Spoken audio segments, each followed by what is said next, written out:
Vámonos con más información. Hablemos precisamente de lo que está sucediendo en materia económica en nuestro país. A raíz de estos amagos por parte del presidente de Estados Unidos, Donald Trump, hacia México, hacia la economía mexicana, es que nos tiene muy preocupados el qué es lo que está pasando y si realmente tendrá efectos o está teniendo ya efectos en la economía de San Luis Potosí. Y para hablar de ello, yo le agradezco mucho a Javier Rueda, economista, como es cada semana que nos tome la llamada. Muy buenos días, Javier. Hola Erika, ¿cómo están? Muy buenos días, un saludo para ti y toda la audiencia. La semana pasada, el Instituto Nacional de Estadística, Geografía e Informática, el INEGI, como es costumbre, presentó una serie de indicadores de cómo estamos comenzando este año 2025 y me llamó la atención particularmente el índice del consumidor. Y yo te quiero preguntar, la confianza del consumidor, ¿qué refleja esto? El indicador de confianza del consumidor, ¿qué es lo que nos está diciendo? Bueno, la confianza del consumidor, sobre todo en este indicador, mide la percepción que tienen todos los consumidores, que tenemos todas las personas que participamos en el mercado, sobre la situación económica del país. Es decir, si vemos los que tienen diferentes opiniones, pues las conjuntamos todas y al final sacamos un indicador que se obtiene justamente por una línea en donde está elaborado por INEGI, Banco de México, y a partir de esa confiabilidad, pues se conoce como o se presenta como 5 indicadores sobre economía personal, nacional y sobre todo la disposición que tienen los consumidores a la hora de realizar las compras. Es un indicador interesante y podemos sacar varios datos importantes en los resultados clave en este enero 2025.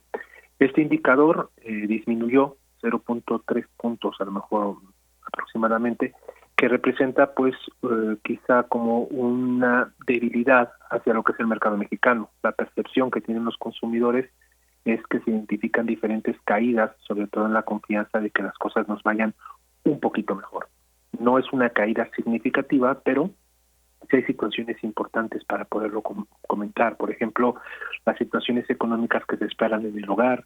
También se pregunta sobre la situación económica que lleva el país o las perspectivas que van a tener para lo que va a ser un año, ¿no? Todo lo que va a ser el 2025, la posibilidad de hacer compras de bienes duraderos o compras quizá de montos más elevados que reactivan nuestra economía. Por ejemplo, podemos estar hablando de vivienda, sector automotriz, etcétera, etcétera.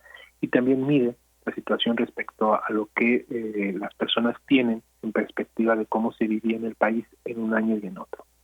La reducción significa que si comparamos años anteriores, pues podemos ver que el comportamiento ha sido cíclico, con caídas y recuperaciones ligadas a eventos económicos y políticos.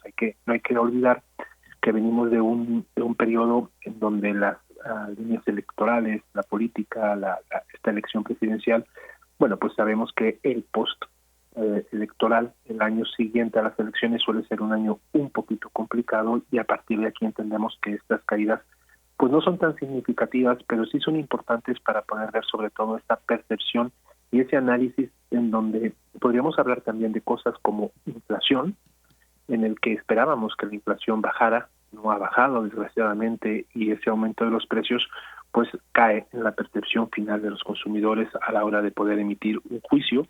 Y también algo muy interesante, como por ejemplo las tasas de interés, a pesar de estar ya posicionadas en 9.50, siguen siendo altas y eso ha limitado mucho lo que es el acceso al crédito y por lo tanto al consumo. Quizá los resultados que se muestran en la encuesta son resultados lógicos y sería muy importante empezar a trabajar sobre ellos para poder apuntalar diferentes actividades o diferentes situaciones que nos permitieran que los consumidores o que los ciudadanos de a pie tuvieran una mejor percepción económica de lo que se vive en el país. Ahora, Javier, dime una cosa, pensando precisamente en esto, en las variaciones que se están viviendo, ¿qué es lo que más está afectando? ¿Qué es lo que más está impactando en esta confianza del consumidor? ¿Tiene que ver con la relación y con los amagos de Estados Unidos? ¿Tiene que ver con que todavía venimos arrastrando la cuesta de enero? ¿Tiene que ver con el cambio de gobierno? ¿Qué lectura le das? Claro, la elección de Trump, Erika, fue una parte en la que mucha gente sí lo esperaba, pero realmente se consolida a finales de enero. Es decir, previo a lo que han sido la elaboración de esta encuesta, si nosotros le hiciéramos actualmente ya con un Donald Trump consolidado, con todo lo que estamos viviendo en los temas arancelarios, en los temas migratorios, etcétera, etcétera, pues prácticamente podríamos decir que quizá obtendríamos resultados peores, o tendríamos una percepción un poco más negativa de lo que está sucediendo, lo que está aconteciendo en el país. Pero es importante ver esas implicaciones y esas perspectivas ya dentro de lo que es esa generalidad, sobre todo lo que representan para el consumidor. Creo que hay una expectativa de menor gasto, sobre todo en bienes duraderos, y una posible reducción en compras importantes. Cuando nosotros hablamos de compras importantes, como por ejemplo pueden ser autos, como por ejemplo pueden ser viviendas, pues son compras que mueven mucha economía porque evidentemente generan empleabilidad, generan un flujo, generan una línea que es necesaria para el país y que si realmente esa perspectiva es negativa, tendríamos que afrontar justamente acciones para poder potencializar o para poder ayudar estos factores. Ahora, también hay cosas interesantes para empresas y sectores económicos, ¿no? Podemos experimentar a lo mejor que esa menor demanda interna está afectando al retail, sobre todo la parte de un consumo en el que ya sea organizado o no, ya sea de una manera pyme o gran empresa, pues va a afectar en ciertos factores a lo que es el consumidor de a pie. Quizá dentro de lo que es también otro de los elementos importantes sería preguntarnos qué hacer en este entorno y como tú bien comentabas, el hecho de poder buscar líneas de salida hacia lo que son percepciones negativas. No hay que olvidar que una percepción negativa limita lo que son nuestras áreas de inversión y al limitar nuestras áreas de inversión se reduce nuestra economía, no dando posibilidad de un crecimiento un poquito más efectivo de lo que deberíamos de tener. Entonces, este tipo de estudios, ya sea que se lancen previo o post Donald Trump, línea migratoria, esquemas arancelarios, etcétera, etcétera, pues se han venido también dando de una forma negativa en los últimos años y eso es una percepción en donde quizá hay una línea pues muy general de que nuestra economía no es la óptima, de que nuestra economía no está creciendo como debería y a pesar de todo lo que son esfuerzos y todo lo que podríamos manejar con políticas económicas, etcétera, etcétera, pues los resultados no se están logrando. Claro. Ahora, este nuevo anuncio de este fin de semana por parte de Donald Trump de los aranceles del 25%, por ejemplo, al acero, y que dice, van a ser de manera generalizada, pero pues en esa generalización, pues podría ir México, ¿cómo nos podrían impactar? Sobre todo porque, Javier, estuve revisando las cifras este fin de semana y resulta que Estados Unidos nos vende más acero del que nos está comprando. ¿Este tipo de medidas se aplicará para México? ¿Qué lectura le das tú? La lectura que estamos viendo sobre el esquema arancelario es una lectura complicadísima porque se está condicionando en ciclos de tiempo muy cortos, es decir, de repente nos llama la atención cómo se colocan prórrogas de un mes, ¿no? Realmente a problemas que evidentemente no son solucionables en un mes, ¿no? Hablábamos, por ejemplo, del esquema del fentanilo o el esquema, por ejemplo, de la parte migratoria. Entonces, el poder entender que Donald Trump marca ciclos de tiempo exageradamente cortos para la eliminación o la reducción de aranceles propuestos por estos problemas, pues en realidad es entender que un Donald Trump lo tiene muy claro hacia lo que es la colocación de estos aranceles y no le importa afectar la economía norteamericana porque independientemente a que tengamos un mayor nivel de compra o de venta, entiende que ese proteccionismo, el poder llevar las empresas y el poder llevar la producción a Estados Unidos, pues va a hacer que Estados Unidos pueda recuperarse en ciclos de tiempo cortos de una manera más rápida, anulando, que es lo que se busca con esa línea arancelaria, anulando un poquito esa competencia o esos segmentos en donde México pues pudiera dar batalla y pudiera ser pues un cliente muchísimo más competitivo a lo mejor de lo que se puede presentar en una empresa estadounidense o de lo que se puede presentar en este mercado. Pero en realidad la lectura que podemos ver es que hay un Donald Trump que independientemente a todos esos problemas y esas líneas de prórroga va a colocar esos aranceles van a tener una afectación global y desgraciadamente nuestra economía no tiene una capacidad de recuperación tan rápida o quizá con tanta fortaleza como la puede tener la estadounidense.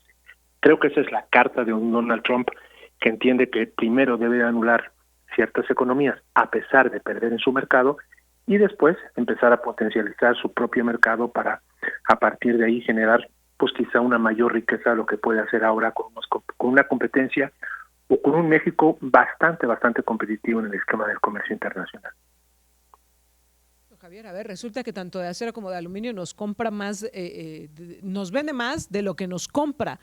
Bajo esta perspectiva pensaríamos, y es muy fácil deducir, que la mayor afectación con un arancel pues va a ser para los suyos, no para los nuestros. Y aún así insiste en imponer esta clase de aranceles. Tú lo decías, está dispuesto al sacrificio.